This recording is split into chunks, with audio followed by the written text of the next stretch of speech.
You've got to talk about Yeah. Tony Anthony for me. How was he as a character? And Dirty White Girl as well. Yeah.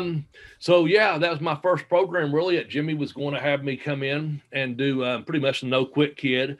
I could take it, kind of one of those things again, not backing down from Tony, at the very beginning.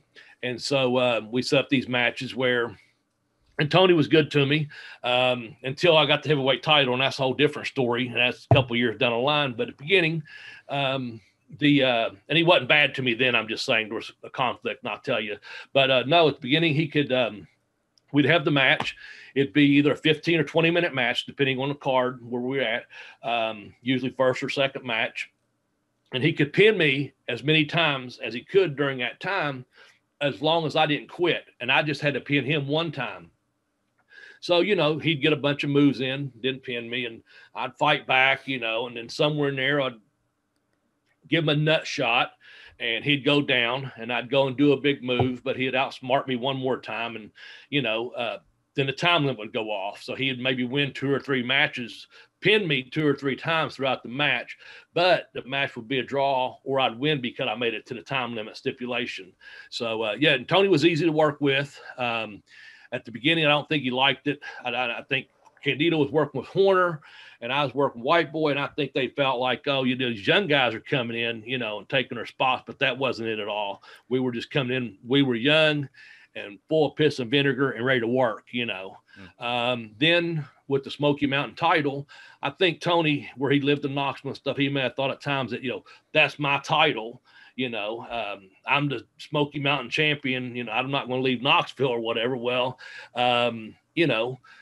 when I'd done that angle with them, of course, everyone's very professional. So Lawler, got over in Lawler and Landell, but then White Boy's going to kind of be my kind of watch my back kind of thing. And so a couple of times, he'd say something like, that's my belt, don't you? And it's fucking whoever Jimmy Cornette says it is, I'd rib him back. I'd rib him. And if I said it the wrong way, like one time I said, I'm not saying I just said something like smart ass. I said, well, there's the belt, there's the ring. If you want it, go and get it. That's all I can tell you. This was like during the gimmick table, right? And he goes, hey, lighten up, man. I'm just ribbing. And I go, well, I didn't take it the rib because you keep mentioning that, several times now.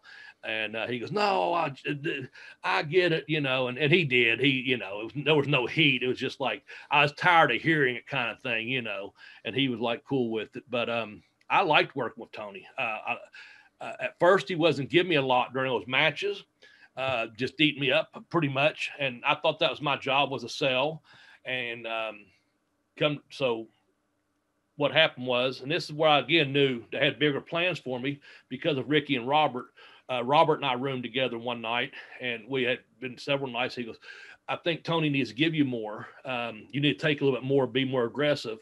And I'm going to talk to Jimmy tomorrow. And I said, and Tony, I said, well, I'd appreciate it. I said, but is that cool? He said, yeah. He said, I think if you'd done this and got a little bit more offense in, it would go over better.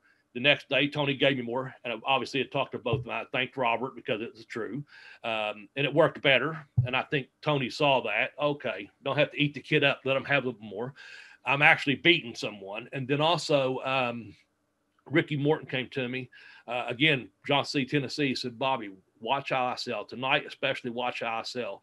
This is working from the bottom. You're working your way up, and he's on top of you. And so, of course, I had been watching an Indian boy up in Canada sell. I learned from him, Soaring Eagle, and I pretty much knew how to sell. But then you got Ricky Morton, the fucking king of all sellers out there, and so I'm like, Cornette has told them to tell me stuff, you know what I'm saying? Because he's in the other locker room.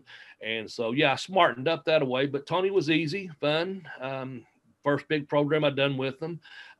Beat the TV champ, got the big check, and pissed him off that much more and started a good little program, built me up. And then on the other side, Horner was building up Candido for me and for when Candido and I got together, it was going to mean something, So yeah, no problems there, man.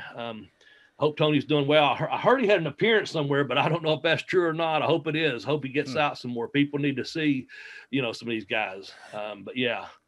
And I'll tell you what I did. I sold some gimmicks, and he had gotten a boat, And I went into the locker room and I handed him about $30 so he got on a boat on that weekend. I said, get you some gas money for your boat. And he really popped for that. I'd done that a couple of times. I think I gave him 30 one time and 15 one time, just to do it. No one told me to. I heard him talking about his boat. I knew I'd done really good at the gimmick tables. I didn't cut it in my check. And I think that kind of broke some ice too, because he's like, oh, okay, this kid is not just some, just some dummy.